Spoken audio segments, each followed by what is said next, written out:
मैं विमर्श मीडिया से राम और जदुवंशी।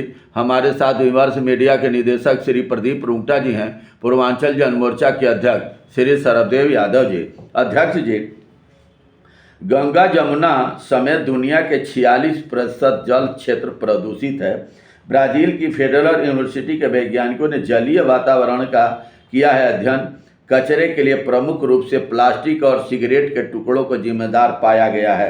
एक नए वैश्विक अध्ययन में पाया गया है कि दुनिया के लगभग आधे जल क्षेत्र प्रदूषण की चपेट में है। रिपोर्ट के अनुसार लगभग 46% जलीय वाले क्षेत्र, नदियां, समुद्र, मैंग्रोव गंदे या बेहद गंदे की श्रेणी में आ चुके हैं। शोधकर्ताओं ने कचरे के लिए प्रमुख रूप से प्लास्टिक और सिगरेट के टुकड़ों को जिम्मेदार ठहराया है। यह अध्ययन ब्राजील की federal university of Sao Paulo के वैज्ञानिकों ने दुनिया के 52 देशों में किया है। इस पर आपका क्या विचार है? नमस्कार, जय हिंद, जय भारत। ये देखिए, ये तो दूसरे देशों के लिए किया है जी। आज हम अपने ही देश में देख रहे हैं जी। साक्षात प्रत्यक्ष के प्रमाण की क्या जरूरत? प्रत्यक्ष को प्रमाण की जरूरत नहीं। हमारी नदियों की दशा बहुत खराब होती है। जितने भी पहाड़ों से नदियां आ रही हैं जी, और पहाड़ों पर इतनी आबादी बसती जा रही है कि वो व्यवसायिक केंद्र हो गया। अब वो धर्म स्थल और पहाड़ नहीं रह गया। अब जो है नदियां जो है बरसात के दिनों में तो थोड़ा सा पानी आ जाता है और जलमग्न हो जाती हैं, लेकिन बरसात खत्म होते ही पानी का जो है संकट जो है हर एक जगह चारों तरफ ही फैलने लगता है। नदियों में कचरा इतना हो गया है, वो जाएगा तो कहाँ जाएगा। पहाड़ से जो पहले नदी आती थी, झरना की तरफ बहती थी और शीतल जल आता था और वो कहते थे गंगा का पानी अमृत है, लेकिन आज वो गंगा का पानी अमृत के बजाय जहर में बदल रहा है। जितनी भी नदियां हैं वो सूखती जा रही हैं। अच्छा, जो नदियों का बहाव है जी, वो उसी रफ्तार से है जी। इसमें जो है पानी का संचय करने का कोई जुगाड़ नहीं है। बॉम्बे वगैरह में हम सुनते हैं, बॉम्बे वगैरह में जो है बारिश के पानी से संचय होकर के पूरा बॉम्बे का काम चलता है। एक झील है, बहुत बड़ी झील है, उसी से पानी की सप्लाई होती है। उसी से सप्लाई होती है और उसमें प्रदूषण सीवर वर का कोई भी पानी वानी कहीं से कुछ नहीं जाता। लेकिन यहाँ तो न कोई झील की ऐसी व्यवस्था हो रही है, न कोई नदी साफ है। यहाँ तो दुनिया की बात छोड़िए, एक जमुना नदी है जी, नई दिल्ली के पास में। ये वजीराबाद से लेकर के जी, और वो बदरपुर से आगे जो कौन है वहां तक ही ये गंदी कालिंदी कुंज जी। लेकिन इसकी सफाई करते करते कितनी सरकारें आई, कितनी सरकारें गई और कितना दुनिया भर के उस पर हर बार बजट। मैंने अध्यक्ष, यहाँ राज्यपाल जी है और अधिकारी भी है। मैंने डूब क्षेत्र में पार्क बना रहे हैं, मगर डूब क्षेत्र में बरसात का पानी के संरक्षण के लिए झील नहीं बनाई जाती, कि जैसे शुद्ध बारिश को पानी को उस झील में इकट्ठा करके जमुना के किनारे ही, अगर जो जमुना के किनारे दिल्ली के लोग, अधिकारी और राज्यपाल और दिल्ली सरकार, केंद्र सरकार मिल करके अगर झील तालाब ही बना दे तो दिल्ली के लिए पानी की समस्या नहीं रहेगी और यहाँ शुद्ध पानी मिलेगा। पार्क से ज्यादा झील और तालाबों की जरूरत है यहाँ दिल्ली के लिए। यहाँ देखिए, वजीराबाद से यहाँ से किनारे किनारे जी, जो भी पानी आता है, जो भी नाला आता है जी, उसको रोक दिया जाए। इधर गांधीनगर ओवर से जो भी नाला जा रहा है जी, उसको रोक करके एक जगह यदि उसका टैंक बना करके उसको साफ फिल्टर किया जाए जी, अब उसको कहीं और व्यवस्था किया जाए। जमुना में पानी यदि नहीं गंदा आता है जी, तो जमुना तो बिल्कुल साफ है जी। और उतना वो सारा सीवर का पानी, जितना भी प्रदूषित नदियां हैं उनका सारा कचरा नदियों में जा रहा है। देश की नदियां इसीलिए तो प्रदूषित हो रही है। और दूसरी बात, एक कैंसर महामारी का रूप लेता जा रहा है। ये इसीलिए तो पानी शुद्ध नहीं है तो सारी बीमारियां उसी से पैदा हो रही है और सरकार का इस पर ध्यान नहीं है। सरकार का ध्यान खाली अपने प्रोपेगेंडा को हिंदू मुस्लिम बस यही करते रहना है। सरकार को केवल ध्यान है कि हमारी सरकार 5 साल कैसे चलेगी और जनता को मूर्ख बना के हमारी सरकार कैसे चलेगी जी।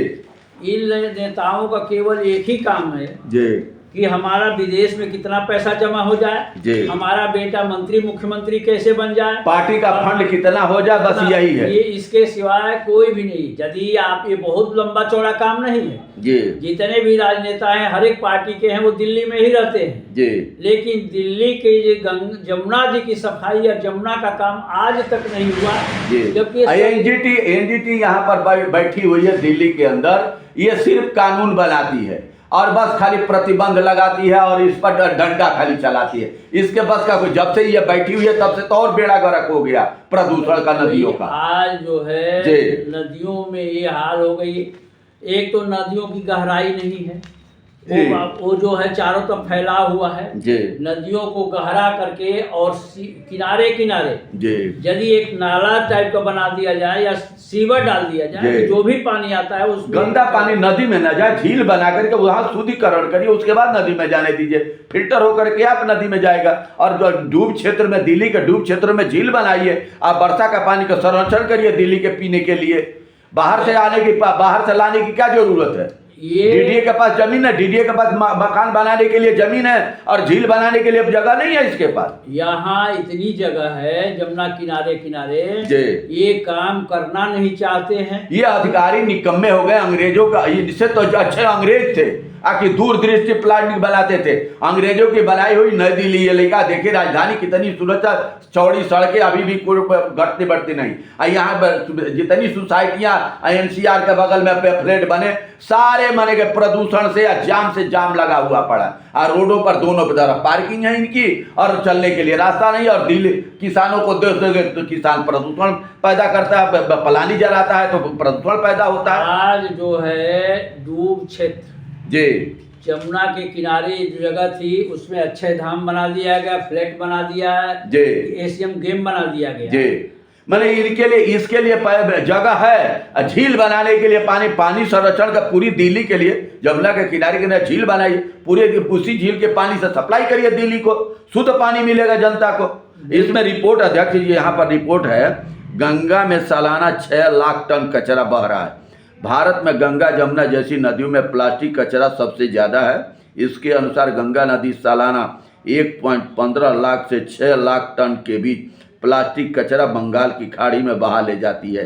वहीं गंगा के मैदानी इलाकों के पास के जलीय क्षेत्र वे बेहद गंदी श्रेणी के हैं। यहाँ माइक्रोप्लास्टिक का घनत्व प्रति वर्ग किलोमीटर लाखों कणों में है। यहाँ पर सर 31% संरक्षित क्षेत्र भी गंदे हैं। विश्व के 445 संरक्षित क्षेत्रों की जांच की गई, पाया गया कि करीब 31% संरक्षित क्षेत्र गंदे या बेहद गंदे हैं। भारत के जल निकायों में मिलने वाले कचरे में 70% हिस्सा प्लास्टिक का है, जिससे खाद्य पैकेजिंग, प्लास्टिक और सौंदर्य से जुड़े उत्पादों के अवशेष, कंपनियों के जितने भी माल कंपनियां आजकल बना रही हैं, नदियों में जा रहा है, प्लास्टिक के कण जा रहे हैं और उनसे कैंसर हो रहा है। और वही पानी पी रहा है आदमी और गाँव तक कैंसर फैलता चला जा रहा है, महामारी का रूप कैंसर ले जा रहा है। एनजीटी बैठी हुई है, सरकार हमारा हिंदू मुसलमान करने पर लगी हुई है। मैंने इनसे तो संविधान का सब शपथ लिया हुआ है और हिंदू मुसलमान किस जबान से करता है, और कोर्ट सब बिका हुआ है, कोई भी इसका ज्ञान नहीं लेता है, न चुनाव आयोग लेता है न सुप्रीम कोर्ट लेता है। यही असम का मुख्यमंत्री अब मुसलमानों को गोली मारने के लिए बोल रहा है। कितनी शर्म की बात है। ये संविधान की कसम खा करके जी, और संविधान के अवहेलना करना जी एक कानूनी जुल्म है जी। और जो ऐसे बोलता है उसके ऊपर कार्रवाई होनी चाहिए। नहीं, कार्रवाई कही उनको ऐसे, अगर जो संविधान की शपथ ले करके अगर इन्होंने गलत, अगर जनता को बोलते हैं और जनता कोई संविधान की शपथ नहीं लिया हुआ, तो जनता को तो पूरा अधिकार मिलता है इनको गलत बोलने के लिए। देखिए यदि जनता अगर इनको गलत बोलना शुरू कर दे तो शपथ नहीं लिया है संविधान का। इन्होंने संविधान की शपथ ले करके इन्होंने संवैधानिक पदों पर बैठते हुए इन्होंने गलत बोलना शुरू कर दिया है। जब अब इसका मतलब ये कि जनता भी अब अपनी मर्जी से कोई कानून नहीं मानेगी, तब ये मानेंगे क्या? ये सुप्रीम कोर्ट के भी आंखों पर कानों पर पर्दा पड़ा हुआ है, चुनाव आयोग के ऊपर इनको दिखाई नहीं दे रहा है। आज जो वही परेशान है, देखिए इसमें जो कानून को मानता है वही परेशान है जी। जो कानून को करोड़ों लाख रुपया लेकर के भाग जाते हो, कानून को तुम्हारे मानते ही नहीं जी। और ये बैठे बैठे बकरे की तरह देख रहे हैं, एक दूसरे के पीठ खजुआते हैं। चोर चोर मौसेरे भाई, और जनता का किसी का 1 लाख रुपया यदि बकाया है तो उसके घर को बुलडोजर से गिरा देंगे। तो ये कौन सा एक देश में कई कानून थोड़े चलेंगे। जी। अब जनता जो है जाग रही है और अब जो है अपने हक का मांग कर रही है। जी अभी ऐसा आ रहा है, भविष्य में ऐसा ना हो जाए जी कि कोई नेता नगरी गांव में जाकर वोट ना मांगे, जी। ये ऐसी नौबत ना आ जाए। मैंने जनता इनको खदेड़ना शुरू न कर दे, वही बाकी रह गया इनको मारना बस। अरे अभी हरियाणा में एक विधायक को खूब पिटाई हुई है। जी, जनता यही इनका बाकी रह गया है। अब जब तक इनको पिटाई नहीं होगी इन नेताओं की, तब तक इनके मुंह पर गलत बोलना शुरू। हिंदू मुस्लिम हर जातियों के कौम के पिछड़े दलित आदिवासी सबकी बेइज्जती ये कर रहे हैं। नहीं जब मौका मिलता है तब पिछड़े दलित आदिवासी और अल्पसंख्यक सबकी बेइज्जती करते हैं ये। कोई भी जो संविधान का कदम लिए का शपथ दिया है जी। वो संविधान के दायरे में ही बात करे तो अच्छा है। जी, बहुत बहुत धन्यवाद, नमस्कार।